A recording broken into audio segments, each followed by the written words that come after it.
Hey, audience, welcome to the Unfiltered podcast. Lee Stephenson here. I get to oversee church planting with Converge and a local church planter in Orlando, Florida. I'm Danny Parmelee, and I oversee church planting for Converge Mid-America. And today we're going to be talking about budgeting for multiplication. In other words, how are you kind of thinking ahead? And I know as church planners, oftentimes it's like, hey, we're budgeting to survive, to make it to the next week.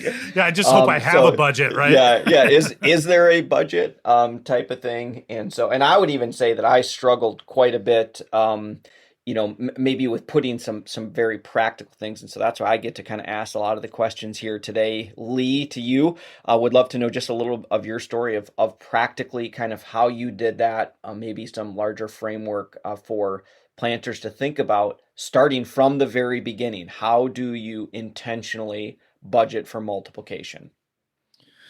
I think it's hard. I mean, I'll just start there. Nobody's going to force you to do it. And if multiplication really is part of your desire and game plan, you've just got to force yourself to almost just put money away and not touch it unless it is truly for launching new congregations, whether or not that's a church plant or even a multi-site experience, just knowing like it's going to cost. In Arizona, we started from day one with 2% of the budget just got set aside for multiplication purposes. That wasn't enough, if I'm honest. Mm-hmm. We were able to help in the multiplication process, but really the impact began to take place when we, were a sizable church where 2% of the budget was actually a significant amount. Yeah. This time around, we started more with about a 5%. Just setting aside for church planting purposes. And I can tell you that has actually helped us significantly more to be able to have income to be able to throw towards any type of multiplication initiative.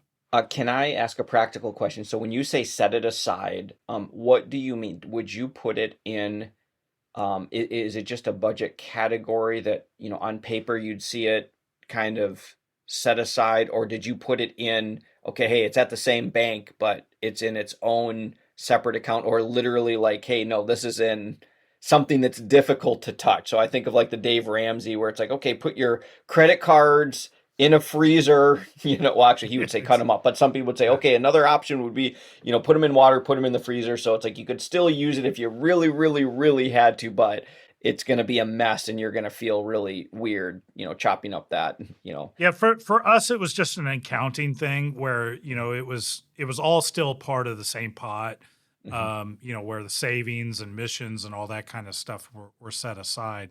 But we knew this percentage is, from an accounting bookkeeping standpoint, this is set aside for multiplication purposes. Mm-hmm. So this is the money that we're going to use to help launch new churches.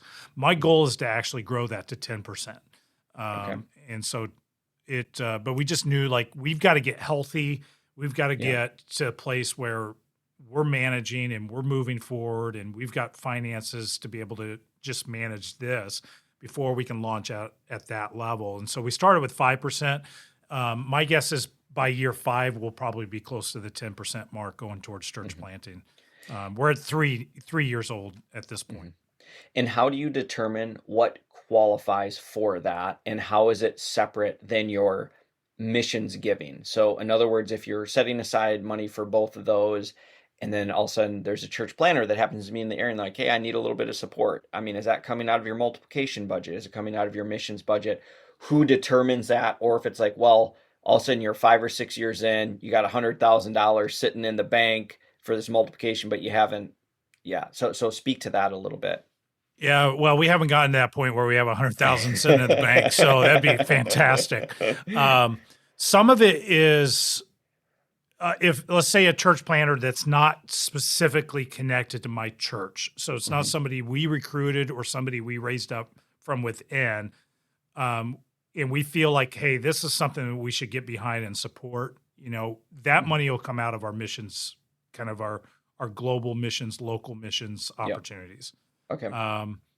But if it's somebody that's internal or somebody like we recruited or they went through our residency program, that's where the multiplication budget gets utilized to kind of help move that forward. Mhm. So for instance, like in October 24th, I don't know when this will air, it'll probably be Mhm. later, but October 24th of 2021, we're launching our next congregation. Mhm. We had significant money that we saved and were able to put towards that. I also then went to the congregation and said, hey, would you be willing to give above and beyond towards this initiative as well? And so in total, we're probably putting about $40,000 to $45,000 Mhm. into that launch Launch. right off the bat. And that's from that's from our church giving, let alone whatever he was able to raise. Mhm.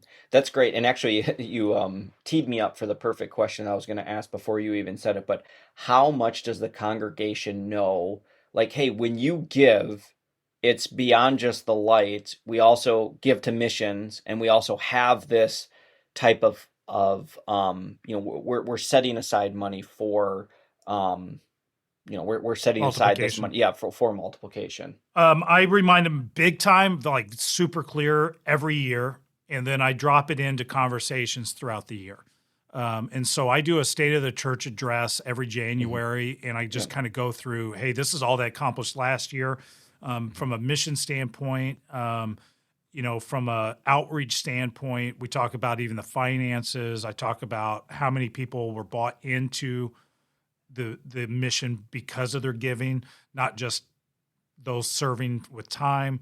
Um, and we celebrate it. And then I just talk about, okay, these are the initiatives that we were able to accomplish. Here's where we were Hmm. expecting to be able to do this year. Your giving's making that kind of Hmm. happen. Even like a couple weeks ago, we did a commissioning service for the team that's going to be launching this next congregation. So we brought Hmm. up, I don't know, 30, 35 people on the Yeah. stage. Hmm. Um, and we prayed over them as a church and kind of saying, hey, this is their last Sunday with us. They're Hmm. going now and they're going to begin to practice and put all the pieces for this grand opening that's going to happen in a couple weeks. But even there, I said, guys, we're not taking a special offering Okay. in this moment Yeah. because your ongoing giving, we Gift. set a Okay. portion of that aside in order to be Yes. able to support them. Yes. So thank you for just being regular in your Yeah. giving and supporting this because you're making a difference in ways you have no idea. Um, this is nitty gritty now, but can people give directly to that fund? So in Yes. other words, okay, so it can be accounted for in that way. If there was someone who also was like, "Man, you've talked about this multiplication fund, we want to give directly." Which again, I don't know if we've ever done one on designated giving and the pros and cons to that, but for that one, you Yeah, do have and that. we So we actually name it the congregation. So that way okay, it has a personal touch to it. okay, But that's where the money's going. It's going into that okay, multiplication fund. that's great. And What advice do you have for church planners starting out then?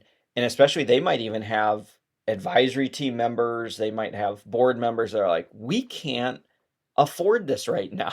Like we don't have a worship leader, we don't have a children's ministry director, and you're wanting to sock money away for something that doesn't even exist now. I would liken it to when you get married and decide you're going to have kids. Hmm. If you wait till you can afford to have kids, you'll never Yeah. have kids. Yeah. I think the same thing's true with church planting and Hmm. multiplication. It's like if you wait to the point that you can afford it, Yeah. you'll never actually do it. Yeah. And so you need to be intentional from day one, and it's got to be beyond you. Like you've got to, Hmm. as you're raising up key leaders and staff people and elders, like you've got to educate them why this is important, why we're involved in doing this, so that way, like if you drop dead of a heart attack, Yeah. the mission continues. Like Yeah. they're going to continue to multiply.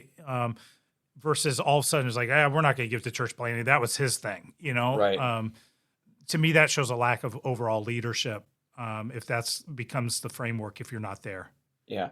And I don't know what the current statistics are of church plants that actually reproduce by year 5 or 6 or 7, but what I've recognized is that almost every church planter starts out with that vision and then it slowly wanes. And so if you don't start it even on paper and put some budget, put some money towards it, it just makes it that much easier to kind of forget about it. And all of a sudden, you don't care about multiplying to other churches. You're so focused on just, growing yours or keeping yours alive. type of thing. Exactly. And so you've just got to budget it. You got to make it be very intentional. And again, like, we're not going to change the status quo in our country. We're not going to keep up with the status quo in our country if we don't learn how to even reproduce from within. So we've got to learn to raise up leaders and send them out the door. And how can we raise them up if we sit there and go, well, we gave you an opportunity to preach, but we're not going to support you financially. Like, it's got to be all or nothing.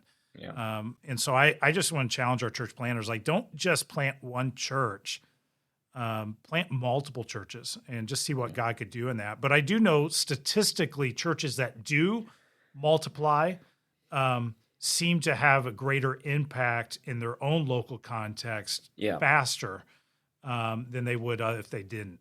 Yeah, which again, it's seems counterintuitive. You're giving away money, you're giving away people, and yet your church is growing at a faster pace than those that are tightly fisted with people and money. So exactly. So fun conversation. Be intentional, church planters, pastors, and let's help make a difference, and let's plant more churches and more congregations that are healthy and are going to impact their community. Thanks for tuning in, everyone. This has been the Unfiltered Podcast. Next time, keep it real.